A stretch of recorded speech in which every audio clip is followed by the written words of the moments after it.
అతను పర్సనల్‌గా అతను ఎన్ని చేసుకుంటున్నాడో అయన్నీ మనం దానికి దాని గురించి ఎక్కువ ఆలోచించుకుంటా ప్రాణాలు పోతున్నాయనే అంశం మీద అతను తీసుకున్న ఒక స్టెప్ ఏదైతే ఉన్నదో దాన్ని మనం అప్రిషియేట్ చేయాలి. ఈరోజు చాలా ఒక ముఖ్యమైన విషయం గురించి మాట్లాడుకుందాం. కర్ణాటకలో ఉంటున్న రంజిత అనే ఆమె సూసైడ్ చేసుకొని చనిపోయింది. అసల ఆమె ఎందుకు చనిపోయింది? దానికి రీజన్ ఏంటి? అని మనం కొంచెం లోతుగా ఎళ్తే షార్ట్‌కట్‌లో చెప్పేస్తే దాని వెనకాల చాలా పెద్ద స్కామే ఉందని చెప్పాలి. ఎందుకంటే వాళ్ళ హస్బెండ్ పేరు బాలు.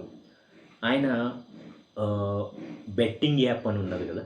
బెట్టింగ్ యాప్‌లో ఆయన దానికి బెట్టింగ్ చేసి డబ్బులు గెలవటం ఇట్లా కొంచెం అలవాటు పడ్డాడు. 2, 3 సార్లు ఏదో డబ్బులొచ్చినియి. అతను ఏమనుకున్నాడంటే దీంట్లో మనం డబ్బులు సంపాదించొచ్చు. ఈజీ మనీ చేసుకోవచ్చని అతను దాన్ని ప్లే చేయటం మొదలుపెట్టాడు బెట్టింగ్ యాప్‌లో. అయితే అతనికి రాను రాను డబ్బులు పోతున్నాయి. దానికి పూర్తిగా అతను అడిక్ట్ అయిపోయాడు.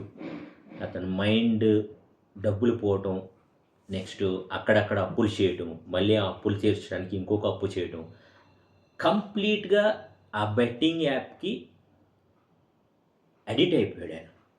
అతను మానసికంగా కూడా చాలా ఒత్తిడికి లోనైపోయి నిద్ర లేక ఇదంతా చాలా చాలా ప్రాబ్లమ్స్ ఫేస్ చేస్తూ అతన్ని అలా అయితున్నప్పుడు ఆ తరుణంలో అతన్ని అలా చూడలేక బాలుని అలా చూడలేక రంజిత అనే ఆమె భార్య సూసైడ్ చేసుకొని చనిపోయింది.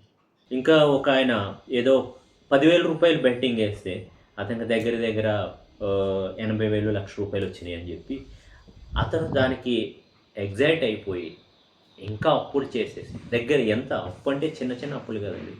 80 lakhs అప్పు అయిపోయాడు. 80 lakhs అప్పు అయిపోయి చేసేది లేక పోలీస్ కంప్లెయింట్ ఇచ్చి పోలీస్ స్టేషన్ ఆశ్రయించి తర్వాత ఊరు వదిలి పారిపోయాడు. ఇంకొక వ్యక్తి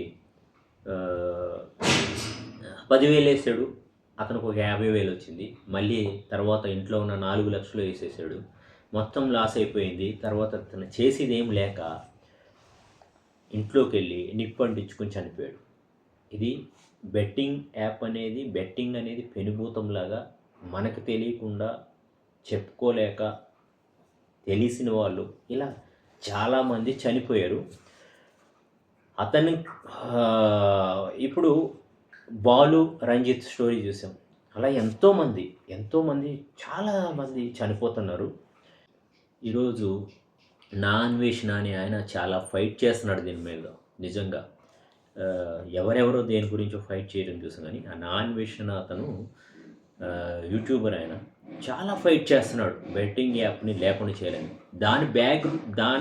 దానికి కూడా ఒక బ్యాక్ స్టోరీ ఉంది. వాళ్ళ నాన్న రిటైర్డ్ అయిన తర్వాత అతనేమో అమౌంట్ వస్తే దాన్ని డబుల్ చేసుకోవడానికి, త్రిబుల్ చేసుకోవడానికి దారిలో అతను బెట్టింగ్ కాసి డబ్బులంతా లాస్ అయిపోయాడు ఆయన. దీని గురించి ఎన్నో కుటుంబాలు, ఎంతోమంది కుటుంబాలు ప్రాణాలు కోల్పోతున్నారు. దీని గురించి ఆయన ఫైట్ చేయడం అన్నది చాలా గొప్ప విషయం. అతనికి చాలా ఆపోజిట్ మాట్లాడే వాళ్ళు ఉన్నా కూడా అతనికి సపోర్ట్ ఉంటారో లేదో అనే భయం లేకుండా, పెద్ద వాళ్ళు దాని వెనకాల ఉన్నారని ఆలోచన లేకుండా చాలా ధైర్యంగా ముందరికెళ్ళాడు నా అన్వేషణ అనే ఆయన. నిజంగా అతనికి మనం అందరూ వెంట ఉండాలి. ఈ బెట్టింగ్ యాప్ అనేవి లేకుండా అతని పోరాటానికి మనం మద్దతు తెలపాలి. బెట్టింగ్ యాప్‌లో చాలా ఫ్యామిలీలు నాశనం అయిపోయినాయి. రోడ్డున పడిపోయినాయి.